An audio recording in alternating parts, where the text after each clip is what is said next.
Hello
friends, welcome back. This is Shivanand. This is Harish. Thanks for subscribing our channel and thanks for your loving support. Friends, ಈ blog ಅಲ್ಲಿ ನಾವು focus ಮಾಡೋಣ ಮಹಿಮಾಪುರದಲ್ಲಿ ಇರುವಂತ ಮಹಿಮಾ ರಂಗನಾಥ ಸ್ವಾಮಿ ದೇವಸ್ಥಾನ.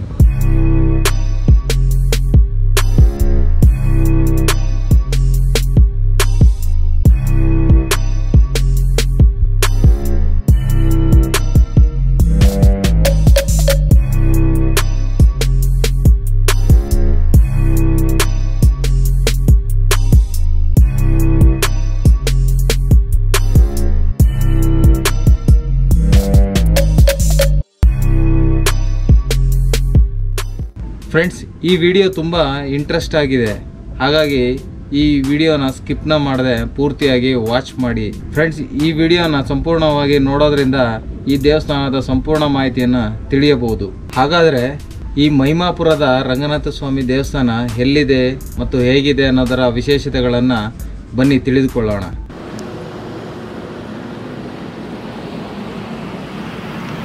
ಈ ದೇವಸ್ಥಾನ ಇರೋದು ಮಹಿಮಾಪುರದಲ್ಲಿ. ನೀವು ಬ್ಯಾಂಗ್ಳೂರಿನಿಂದ ಏನಾದರೂ ಬರ್ತಾ ಇದ್ದರೆ, ಬ್ಯಾಂಗ್ಳೂರಿಂದ ನಮಗೆ ಇದು 42 ಕಿಲೋಮೀಟರ್ಸ್ ದೂರದಲ್ಲಿದೆ. ಮತ್ತು ತುಮಕೂರು ಕಡೆಯಿಂದ ನೀವೇನಾದರೂ ಬರ್ತಾ ಇದ್ದರೆ 28 ಕಿಲೋಮೀಟರ್ಸ್ ದೂರದಲ್ಲಿದೆ. ಫ್ರೆಂಡ್ಸ್, ನೀವು ಬ್ಯಾಂಗ್ಳೂರು ಕಡೆಯಿಂದ ಬರ್ತಾ ಇದ್ದರೆ ಈ ದೇವಸ್ಥಾನ ನಿಮಗೆ ಲೆಫ್ಟ್ ಸೈಡಲ್ಲಿ ಸಿಗುತ್ತೆ, ಮತ್ತು ತುಮಕೂರಿನಿಂದ ಬರ್ತಾ ಇದ್ದರೆ ರೈಟ್ ಸೈಡಲ್ಲಿ ಸಿಗುತ್ತೆ. ನೀವು ಇಲ್ಲಿ ಕಾಣಿಸಿರೋಂಥ ಈ ಆರ್ಚಿನ ಮುಖಾಂತರ ಈ ದೇವಸ್ಥಾನಕ್ಕೆ ಹೋಗ್ಬೋದು.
ಫ್ರೆಂಡ್ಸ್, ಈಗ ನಾವು 350 ಮೆಟ್ಟಿಲುಗಳನ್ನ ಹತ್ತಿ ಮಹಿಮಾ ರಂಗನಾಥ ಸ್ವಾಮಿ ದೇವಸ್ಥಾನಕ್ಕೆ ಹೋಗೋಣ.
ಈ ದೇವಸ್ಥಾನದ ಸಂಪೂರ್ಣ ಮಾಹಿತಿಯನ್ನು ಇಲ್ಲಿನ ಪ್ರಧಾನ ಅರ್ಚಕರಾದ MS ಶ್ಯಾಮಸುಂದರ್ ಅವರಿಂದ ತಿಳಿದುಕೊಳ್ಳೋಣ. ಅಸ್ಮದ್ಗುರುಭ್ಯೋ ನಮಃ. ಶ್ರೀಮತೆ ರಾಮಾನುಜಾಯ ನಮಃ. ನನ್ನ ಹೆಸರು ಅರ್ಚಕ ಶ್ಯಾಮಸುಂದರ್ ಆತ್ಮಪ್ರವೀಣ. ನಮ್ಮ ತಾತ ಅವರು ಮಹಿಮರಂಗಯ್ಯ ಅಂತ, ಅವರ ಮಗನಾದಂತಹ ಕುಲಶೇಖರನಂದ ಅರ್ಚಕರು ಮಾಡ್ತಾ ಇದ್ದರು. ತದನಂತರದಲ್ಲಿ ನಾನು ಶ್ಯಾಮಸುಂದರ್ ಮಾಡ್ತಾ ಇದ್ದೀನಿ. ನಮ್ಮ ತಂದೆಯವರು ಅರ್ಚಕ ಸೂರ್ಯನಾರಾಯಣ ಅಂತ, ತಾಯಿಯವರು ರುಕ್ಮಿಣಿ ಅಮ್ಮ ಅಂತ. ತದನಂತರದಲ್ಲಿ ನಾವು ಇದೇ ಮಹಿಮಾಪುರ ಅಂತ ಊರಿದೆ. ಮಹಿಮಾಪುರದಲ್ಲಿ ನಾವು ಸುಮಾರು ವರ್ಷಗಳಿಂದ ಅನಾದಿ ಕಾಲದಿಂದಲೂ ಸಹ ಇಲ್ಲೇ ವಾಸವಾಗಿದ್ದೀವಿ. ಇಲ್ಲಿ ನಾವು ಮತ್ತು ನಮ್ಮ ವಂಶ ಪರಂಪರೆಯಾಗಿ ಪೂಜೆಯನ್ನು ಅರ್ಚಕ ವೃತ್ತಿಯನ್ನು ಮಾಡ್ಕೊಂಡು ಬರ್ತಾ ಇದ್ದೀವಿ. ಮಹಿಮಾಪುರ ಅಂತ ಊರಿನ ಹೆಸರು. ಇಲ್ಲಿ ಮಹಿಮರಂಗನಾಥ ಸ್ವಾಮಿಯವರು ನೆಲೆಸಿದ್ದಾರೆ. ಮಹಿಮರಂಗನಾಥ ಸ್ವಾಮಿಯವರು ಇಲ್ಲಿ ನೆಲೆಸೋದಕ್ಕೆ ಏನು ಕಾರಣ, ಹೇಗೆ ಉದ್ಭವವಾಯಿತು ಅನ್ನೋದಾದರೆ, ಒಂದು ಅನಾದಿ ಕಾಲದಲ್ಲಿ, ಹಿಂದಿನ ಕಾಲದಲ್ಲಿ ಕಾಶ್ಯಪ ಮುನಿಗಳು ಮತ್ತು ವಿರುದ್ಧ ಅಂತ ದಂಪತಿಗಳು ಒಂದು ಕುಟೀರದಲ್ಲಿ ವಾಸ ಮಾಡ್ತಾ ಇರ್ತಾರೆ. ಆ ಕುಟೀರದಲ್ಲಿ ವಾಸ ಮಾಡ್ತಿರ್ಬೇಕಾದ್ರೆ ದಂಪತಿಗಳಿಬ್ಬರಿಗೂ ಸಹ ಮಕ್ಕಳು ಆಗೋದಿಲ್ಲ. ಮಕ್ಕಳು ಆಗದೇ ಇರೋ ಕಾರಣ ಬಹಳ ವರ್ಷಗಳ ಕಾಲದಾದರೂ ಸಹ ಮಕ್ಕಳಾಗಲ್ಲ. ಅಂತಹ ಸಂದರ್ಭದಲ್ಲಿ ವಿರುದ್ಧ ತಾಯಿ ಏನು ಮಾಡ್ತಾಳೆ, ಸೂರ್ಯದೇವನನ್ನು ಕುರಿತು ತಪಸ್ಸನ್ನು ಮಾಡ್ತಾಳೆ. ಸೂರ್ಯದೇವ ತಪಸ್ಸಿಗೆ ಮೆಚ್ಚಿ ಒಂದು 2 ಮೊಟ್ಟೆಗಳನ್ನು ಅನುಗ್ರಹ ಮಾಡ್ತಾರೆ. ಈ ಮೊಟ್ಟೆಗಳನ್ನು ನೀನು ಪಾಲನೆ ಪೋಷಣೆ ಮಾಡಿದ್ದಾದರೆ ನಿನಗೆ ಜಗದ್ವಿಖ್ಯಾತರಾದಂತಹ ಮಕ್ಕಳು ನಿನಗೆ ದೊರೆಯುತ್ತಾರೆ ಅಂತ ಹೇಳ್ತಾರೆ. ತದನಂತರದಲ್ಲಿ ತಾಯಿ 2 ಮೊಟ್ಟೆಗಳನ್ನು ತಂದು ತನ್ನ ಕುಟೀರದಲ್ಲಿ ಪಾಲನೆ, ಲಾಲನೆ, ಪೋಷಣೆ ಮಾಡ್ತಾ ಶಾಖವನ್ನು ಕೊಡ್ತಾ ಸಾಕ್ತಾ ಇದ್ದಾರೆ. ಎಷ್ಟೇ ದಿನಗಳಾದರೂ ಸಹ ಮೊಟ್ಟೆಯಲ್ಲಿ ಯಾವುದೇ ರೀತಿಯಾದಂತಹ ಆಕಾರಗಳಾಗಲಿ ವಿಕಾರಗಳಾಗಲಿ ಬದಲಾವಣೆ ಆಗಲ್ಲ. ಅಂತಹ ಸಂದರ್ಭದಲ್ಲಿ ಒಂದು ಮೊಟ್ಟೆಯನ್ನು ವಿರುದ್ಧ ಆತುರದಿಂದ ಹೊರಬಿಡ್ತಾಳೆ. ಅದಕ್ಕೆ ಶರೀರ, ಕೈಗಳು ಇವು ಸಹ ಇರುತ್ತೆ, ಕಾಲುಗಳು ಯಾವ ಇರೋದಿಲ್ಲ. ಅಂತಹ ಸಂದರ್ಭದಲ್ಲಿ ಸೂರ್ಯದೇವರನ್ನು ಕುರಿತು ಮತ್ತೆ ತಪಸ್ಸನ್ನು ಮಾಡ್ತಾಳೆ. ಆ ಸೂರ್ಯದೇವರು ಹೇಳ್ತಾನೆ, ನೋಡಮ್ಮ, ಈ ಮಗುವನ್ನು ನಾನು ನನ್ನ ಸಾರಥಿಯನ್ನಾಗಿ ಇಟ್ಕೊತೀನಿ, ಅರುಣ ಅಂತ ಹೇಳ್ತಾರೆ. ಈ ಸಾರಥಿಯನ್ನಾಗಿ ಇಟ್ಕೊತೀನಿ, ಇನ್ನೊಂದು ಮಗು ಜಗದ್ವಿಖ್ಯಾತನಾಗ್ತಾನೆ, ಹೆಸರು ಹಾಕ್ತಾ ಇರ್ತಾನೆ ಅಂತ ಹೇಳಿ ಕಳಿಸ್ತಾರೆ ಸೂರ್ಯದೇವರು. ತದನಂತರದಲ್ಲಿ ಇನ್ನೊಂದು ಮೊಟ್ಟೆಯನ್ನ ಅದೇ ರೀತಿಯಾಗಿ ಪಾಲನೆ, ಪೋಷಣೆ ಎಲ್ಲ ಮಾಡ್ತಾ ಇರ್ತಾಳೆ. ಹೀಗೆ ದಿನಗಳು ಕಳೀತಾ ಒಂದು ದಿನ ಅಮಾವಾಸ್ಯೆ ಘೋರವಾದ ಕತ್ತಲಿನಲ್ಲಿ ಸ್ವಾಮಿ ಗರುಡದೇವರು ಸ್ವಯಂ ಎತ್ತರ ಮೊಟ್ಟೆಯನ್ನು ಒಡೆದು ಹೊರಗಡೆ ಬರುತ್ತೆ. ಪಕ್ಷಿ, ಘೋರ ರೂಪವಾದ ಪಕ್ಷಿ ಬೃಹದಾಕಾರವಾಗಿ ಬೆಳೆದು ತಾಯಿಯನ್ನ ಪೀಡಿಸುತ್ತೆ. ನನಗೆ ಹಸುವಾಗ್ತಾ ಇದೆ, ಆಹಾರ ಬೇಕು ಅಂತ ಹೇಳುತ್ತೆ. ಅಂತ ಸಂದರ್ಭದಲ್ಲಿ ತಾಯಿಗೆ ಗಾಬರಿಯಾಗಿ, ನಿಮ್ಮ ತಂದೆಯಾದಂತಹ ಕಾಶ್ಯಪ ಮುನಿಗಳು ಕಾಡಿನಲ್ಲಿ ತಪಸ್ಸು ಮಾಡ್ತಾ ಇದ್ರೆ ಅವರನ್ನು ಕೇಳಿದ್ರೆ ನಿಮಗೆ ಆಹಾರವನ್ನು ಕೊಡ್ತಾರೆ ಅಂತ ಹೇಳ್ತಾರೆ. ತದನಂತರದಲ್ಲಿ ಆ ಗರುಡ ಸ್ವಾಮಿಯವರು ಏನೂ ಒಂದು ಉದ್ಯೋಗ ಜ್ಞಾನ ಇಲ್ಲದೆ ಸಹ ತಂದೆಯವರು ತಪಸ್ಸು ಮಾಡಿದ್ರನ್ನ ತಪೋಭಂಗ ಮಾಡಿ ಗರುಡ ಸ್ವಾಮಿಯವರು ಅವರು ತಪೋಭಂಗವಾಗಿ ಎಚ್ಚರಿಸಿ ನನಗೆ ಆಹಾರ ಬೇಕು ಅಂತ ಪೀಡಿಸ್ತಾರೆ. ಆಗ ಕಾಶ್ಯಪ ಮುನಿಗಳು ಇದು ಯಾವುದೋ ಏನೋ ಗೊತ್ತಿಲ್ವಲ್ಲ, ಮಗ ಅಂತ ಗೊತ್ತಿಲ್ಲ ಅವರಿಗೆ, ಆದ್ದರಿಂದ ತಪೋಭಂಗ ಆಯ್ತಲ್ಲ ನನಗೆ ಅಂತ ಹೇಳಿ ಒಂದು ಶಾಪವನ್ನು ಕೊಡ್ತಾರೆ. ಮಾಂಸಾಹಾರವನ್ನು ಭಕ್ಷಣೆ ಮಾಡ್ತಾ ನೀನು ಲೋಕಗಳನ್ನು ಸುತ್ತುತ್ತಾ ಇರಬೇಕು ಅಂತ ಶಾಪ ಕೊಡ್ತಾರೆ. ಅಂತ ಸಂದರ್ಭದಲ್ಲಿ ಗರುಡ ಸ್ವಾಮಿಯವರು ಎಲ್ಲ ರಾಕ್ಷಸ ಮಾಂಸಾಹಾರ ತಿನ್ನೋದು, ರಾಕ್ಷಸರನ್ನು ಸಂಹಾರ ಮಾಡೋದು, ಕೊಲೆ ಮಾಡೋದು, ಇದೇ ರೀತಿಯ ಕಾಲ ಕಳೀತಾ ಇರ್ತಾರೆ. ಒಂದು ದಿವಸದಲ್ಲಿ ಗರುಡ ಸ್ವಾಮಿಯವರಿಗೆ ಜ್ಞಾನೋದಯ ಆಗುತ್ತೆ. ನಾನು ಯಾವ ವಂಶದಲ್ಲಿ ಹುಟ್ಟಿದ್ದೀನಿ, ನನ್ನ ಕುಲ ಗೋತ್ರ ಏನು ಎಲ್ಲ ತಿಳ್ಕೋಬೇಕಲ್ಲ ಅಂತ ತಾಯಿಯವರನ್ನು ಕೇಳ್ತಾರೆ. ಆಗ ತಾಯಿ ವಿರುದ್ಧ ಹೇಳ್ತಾನೆ, ನೀನು ಗಂಧರ್ವ ವಂಶದಲ್ಲಿ ಹುಟ್ಟಿರೋ ನೀನು, ನಿಮ್ಮ ತಂದೆ ಕಾಶ್ಯಪ ಮುನಿಗಳು, ನಾನು ವಿರುದ್ಧ ಅಂತ.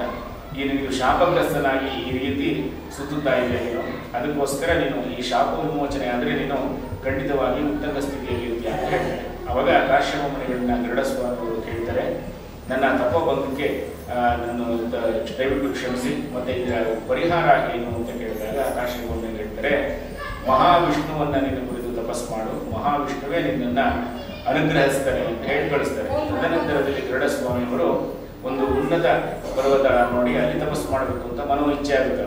ಈ ಕ್ಷೇತ್ರವನ್ನು ಆಯ್ಕೆ ಮಾಡ್ಕೊತಾರೆ. ಬೆಟ್ಟದ ಮೇಲಿರುವಂತಹ ಗರುಡ ಸ್ವಾಮಿಯವರನ್ನ ಬೆಟ್ಟದ ಮೇಲಿರುವಂತಹ ಜಾಗದಲ್ಲಿ ಗರುಡ ಸ್ವಾಮಿ ಆಯ್ಕೆ ಮಾಡ್ಕೊತಾರೆ. ಪಕ್ಕದಲ್ಲಿ ಎಲಚಿ ಮರ ಇದೆ. ಎಲಚಿ ಮರದ ಕೆಳಗಡೆ ಗರುಡ ಸ್ವಾಮಿಯವರು ನಿಂತ್ಕೊಂಡು ತಪೋಭಂಗಿಯಲ್ಲಿ ನಿಂತ್ಕೊಂಡು ತಪಸ್ಸು ಮಾಡ್ತಾರೆ. ಘೋರವಾದ ತಪಸ್ಸನ್ನು ಮಾಡಿ ಕೊನೆಗೂ ಒಂದು ದಿನ ಸ್ವಾಮಿಯವರು ಪ್ರತ್ಯಕ್ಷನಾಗಿ ಮಹಿಮರಂಗನಾಥ ಸ್ವಾಮಿಯವರು ಪ್ರಕಟ ಆಗ್ತಾರೆ. ಹೇಗೆ ಪ್ರಕಟರಾದರು ಅಂದರೆ, ಉದ್ಭವ ಸಾಲಿಗ್ರಾಮ ಶಿಲೆ, 4 ಮುಖ ಇದೆ, ನೆಲದ ರಚನಾಕಾರದಲ್ಲಿದೆ. ಮಹಿಮರಂಗನಾಥ ಸ್ವಾಮಿಯವರು ಪ್ರಕಟವಾಗಿ ವ್ಯಕ್ತವಾಗಿ ಗರುಡ ಸ್ವಾಮಿಯವರಿಗೆ ನಿಜ ಸ್ವರೂಪವನ್ನು ತೋರಿಸಿ ಮೋಕ್ಷವನ್ನು ಕೊಟ್ಟು ತನ್ನ ವಾಹನವನ್ನಾಗಿ ಗರುಡ ಸ್ವಾಮಿಯವರನ್ನು ಇಟ್ಕೊಂತಾರೆ. ಮತ್ತೆ ಈ ಕ್ಷೇತ್ರದಲ್ಲಿ ವಿವಾಹ, ಮಕ್ಕಳಾಗದೇ ಇರೋರು, ಮದುವೆ ಆಗದೇ ಇರೋರು, ಚರ್ಮವ್ಯಾಧಿ ಇತ್ಯಾದಿ ಏನೇ ಒಂದು ಕಾಯಿಲೆ ಎದುರು ಸಹ ನಿವಾರಣೆ ಆಗುತ್ತೆ. ತದನಂತರದಲ್ಲಿ ಯಾವುದೇ ಒಂದು ಕೆಲಸ ಕಾರ್ಯಗಳು ನಿಂತೋಗಿದ್ರೆ, ಸರ್ಕಾರಿ ಕೆಲಸ ಕಾರ್ಯಗಳು ನಿಂತೋಗಿದ್ರೆ ಪ್ರತಿಯೊಂದು ಸಹ ಕೆಲಸ ಕಾರ್ಯಗಳು ಆಗುತ್ತೆ. ಏನೇ ಒಂದು ಮನೋಕಾಮನೆಗಳನ್ನ ಅಂದ್ಕೊಂಡ್ರೂ ಸಹ ನೆರವೇರುತ್ತೆ. ಅದಕ್ಕೆ ಹೇಳೋದು ಮಹಿಮರಂಗನಾಥ ಸ್ವಾಮಿ ಅಂತ. ಅನೇಕ ಮಹಿಮೆಗಳನ್ನ ಮಾಡಿದ್ದಾರೆ. ಇಲ್ಲಿ ಭಕ್ತರಿಂದ ಬಹಳಷ್ಟು ಭಕ್ತರಿಂದ ಇದ್ದಾರೆ, ಲಕ್ಷಾಂತರ ಜನ ಸೇರಿದ್ದಾರೆ. ಮತ್ತೆ ಇಲ್ಲಿ ಶ್ರಾವಣ ಮಾಸ ಹಾಗೂ ರಥೋತ್ಸವ, ಬ್ರಹ್ಮರಥೋತ್ಸವ ನಡೆಯುತ್ತೆ. ವರ್ಷಕ್ಕೆ ಒಮ್ಮೆ ಬ್ರಹ್ಮರಥೋತ್ಸವ ನಡೆಯುತ್ತೆ. ಮಾಘ ಮಾಸದಲ್ಲಿ ಮಖಾ ನಕ್ಷತ್ರ ದಿನ, ಅಂದ್ರೆ ಅಮಾವಾಸ್ಯೆಯ ಪೌರ್ಣಮಿಯ ಹಿಂದಿನ ದಿನ ಅಥವಾ ಪೌರ್ಣಮಿಯ ಮುಗಿದ ನಂತರ ಎಂದು ನಕ್ಷತ್ರದ ಇದು ಅಂತ ಹೇಳ್ತೀವಿ. ಮಖಾ ನಕ್ಷತ್ರದಲ್ಲಿ ಬ್ರಹ್ಮರಥೋತ್ಸವ ಆಗುತ್ತೆ. ಸಪ್ತದಿನ ಸಂಕಲ್ಪಿತ ಅಂತ ಹೇಳ್ತೀವಿ. 7 ದಿನ ಸಂಕಲ್ಪ ಮಾಡಿ ಪಾಂಚರಾತ್ರಾಗಮುಕ್ತವಾಗಿ ಇಲ್ಲಿ ವಿಧಿವಿಧಾನಗಳನ್ನು ನಡೆಸ್ತೀವಿ. ಇಲ್ಲಿನ ಕ್ಷೇತ್ರದಲ್ಲಿ ಆ ರಥೋತ್ಸವ ದಿನ ಲಕ್ಷಾಂತರ ಜನ ಬರ್ತಾರೆ. ಅರವಂಡಿಗಳು, ಅನ್ನದಾಸೋಹ, ಈ ರೀತಿ ತುಂಬಾನೇ ಎಲ್ಲ ಮಾಡ್ತಾರೆ. ಮಹಿಮರಂಗನಾಥ ಸ್ವಾಮಿ ಈಗಲೂ ಸಹ ಭಕ್ತಾಭಿಷ್ಟವರಪ್ರದ ಅಂತ ಹೇಳ್ತೀವಿ. ಭಕ್ತರು ಏನೇ ಒಂದು ಮನೋಕಾಮನೆಗಳನ್ನು ಹೊತ್ತು ತರಲಿ ಅವರು ಎಲ್ಲವನ್ನು ನೆರವೇರಿಸಿ ಇದುವರೆಗೂ ಪಾಲನೆ ಪೋಷಣೆಯಿಂದ ಮಾಡ್ತಾ ಇದ್ದಾನೆ. ಧನ್ಯವಾದ. My village name is Nandguri. 4th standard name is Arjit Kumar. Kodidalla Aleya Pune Virayada. Navadi Kumar Bangaru Devada Shrihara Dharana Sridhara Sridhara Chitaganga